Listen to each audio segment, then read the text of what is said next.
Hello everyone, कैसे हो आप लोग। तो आज हम देखने वाले हैं क्रैशिंग डीपीपी का सॉल्यूशन। आई होप आप लोगों ने सारे सॉल्यूशन कर लिए होंगे। वही सेम बात है मेरे पास, और आप लोगों ने सेम प्रैक्टिस भी कर ली होगी। फिर भी अगर कोई दिक्कत है तो आप यहां से सॉल्यूशन रेफर कर लेना, ठीक है। तो देखते हैं। A term referring to the shortest possible time for which an activity can be scheduled. तो इसको क्या कहेंगे? इसको हम क्या कहते हैं कि जहां पर शॉर्टेस्ट पॉसिबल ड्यूरेशन है, जिस पर एक्टिविटी को शेड्यूल किया जा सकता है, वो क्या होता है? क्रैश ड्यूरेशन होती है। उसको क्या बोलते हैं हम? क्रैश ड्यूरेशन बोलते हैं। तो आपके पास यहां पर आंसर क्या हो जाएगा? आपके पास आंसर हो जाएगा ए। चलो next. Figure below shows the network for a particular project time consist for 4 activities. आपको ए बी सी डी मतलब एक्टिविटी 1 और 2 के बीच का टाइम दे रखा है। कितना लगता है नॉर्मल टाइम? 3 डेज, और क्रैश टाइम आपको 2 डेज। यहां कितना लग रहा है? 2 और 3 के बीच में 4 और 2, ठीक है। 3 और 4 के बीच में आपको कितना? 2 और 4 के बीच में 5 और 4, ये लो। 3 और 4 के बीच में आपको दे रखा है 7,5। अब यहां से अगर आप निकालते हो तो आपके पास सबसे पहले आपको क्या पता होना चाहिए? टी पता होना चाहिए। टी कितना है इसका? 0। इसका कितना है? T2। इसका कितना हो गया? सॉरी, इसका कितना हो गया? T3। यहां से निकालोगे इसका T कितना हो गया? 7। इसका निकालोगे 7 प्लस 7 कितना हो जाएगा? 14। और यहां से निकालोगे आप कितना आ जाएगा? 3 + 5 8। तो मतलब T कितना हो गया? 14। T कितना हो गया? 14। TL कितना हो गया आपका? 14। TL यहां पर कितना हो गया? 7। और TL आपका कितना हो गया यहां पर? इसका हो गया 4 सब्ट्रैक्ट करोगे 3, और TL इसकी वैल्यू कितनी हो गई? 0। ठीक है, यहां पर आपके पास ये आ गया। अब आप क्या करोगे? सबसे पहले इस एक्टिविटी को क्रैश करना है। हम क्रैश कितने टाइम से कर सकते हैं? तो इसको टाइम स्केल पे डिनोट कर ले। हमें ये पता चल गया हमारा जो क्रिटिकल पाथ है, वो होने वाला ये, देन ये, और देन ये होने वाला है। चलो ठीक है।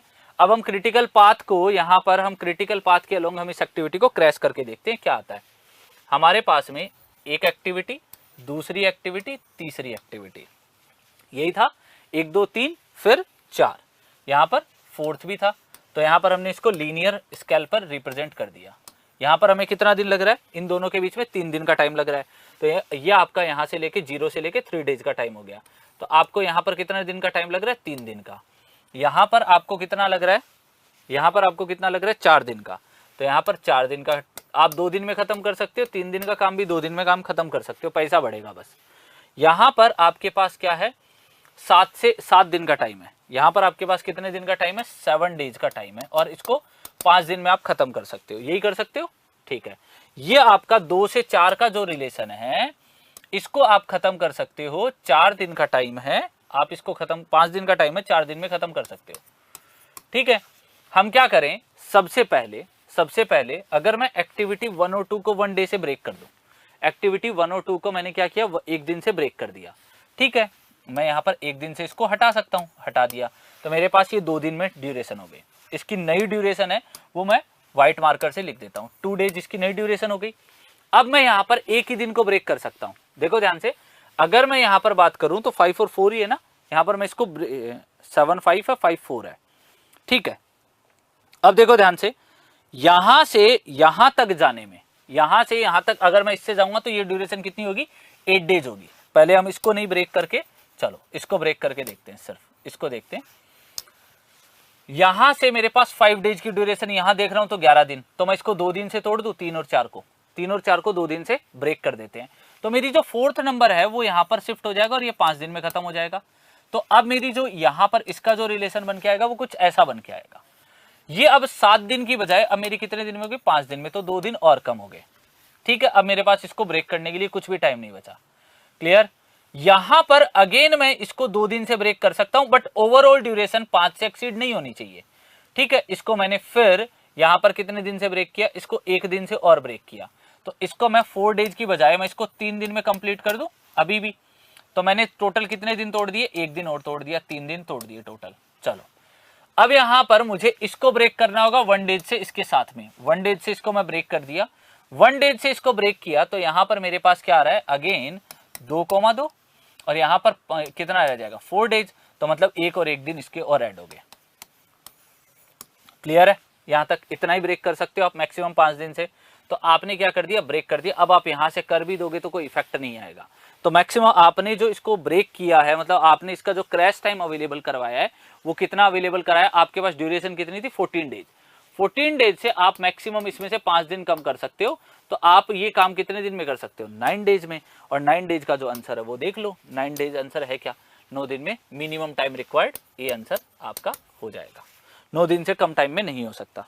चलो, वैसे भी इस आंसर को देख के लगा सकते थे, 14 19 तो आता नहीं, तो यहां से भी डायरेक्टली आप लगा सकते थे आंसर देख के।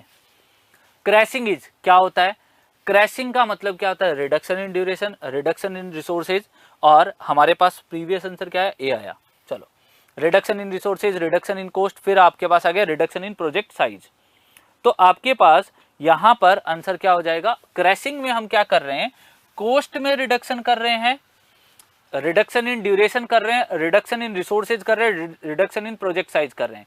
तो देखो यहां पर हम क्रैशिंग में प्रोजेक्ट की जो ड्यूरेशन है, प्रोजेक्ट की जो ड्यूरेशन है उसमें कमी ला रहे हैं, चाहे कॉस्ट बढ़ जाए। बट कॉस्ट में भी आप क्या कर रहे हो, एक ऑप्टिमम कॉस्ट लेके आ रहे हो कि आपकी कॉस्ट में आप नॉर्मल टाइम में काम कर लो और उसके कोरस्पॉन्डिंग आप क्या कर रहे हो, यहां पर टाइम में भी कमी ला रहे हो। तो आपके पास आंसर सी भी सही है, आंसर ए भी सही है, जो आपके पास सुटेबल हो वो लगा देना। In time cost optimization of a project crashing is done.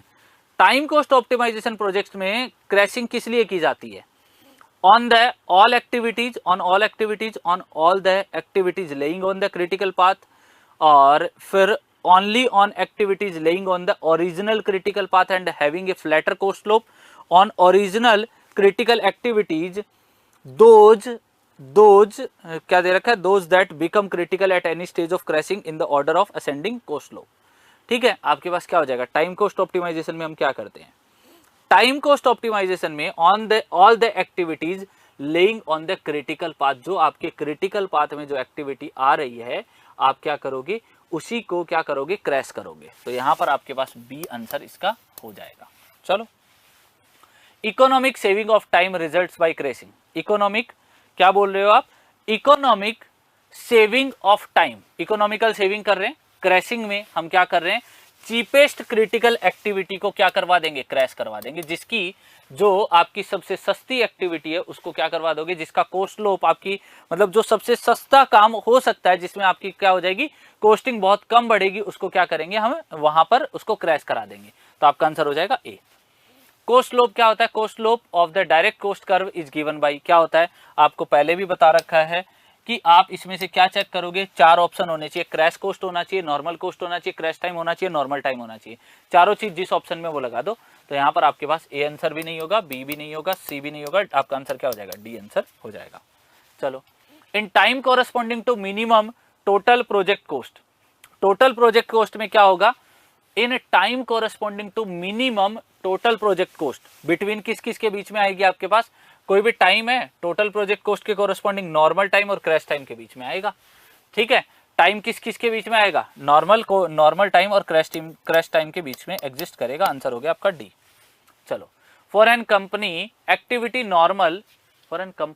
Normal and crash duration are 4 and 2 week respectively, the normal and crash cost are 4000 and 12,000। ठीक है, कॉस्ट लो पूछा था, तो ये लो थीटा सी एस कितना हो जाता है, crash cost 12,000 minus 4,000 divide by 4 week में से 2 वीक गए तो कितना हो गया, 8,000 बटे 2, तो 4,000 rupees per week, 4,000 rupees per week answer लगा दो।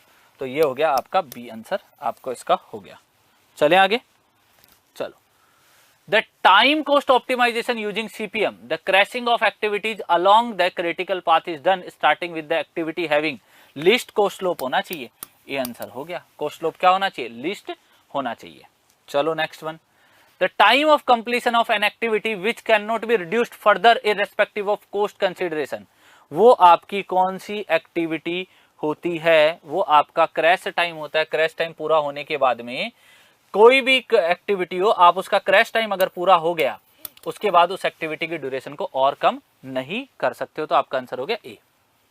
चलो, यहां पर आपका सारा काम खत्म हो जाता है, यहां पर आपका सारा काम खत्म हो जाता है। तो ये था आपकी क्रैशिंग की डीपीपी का सॉल्यूशंस।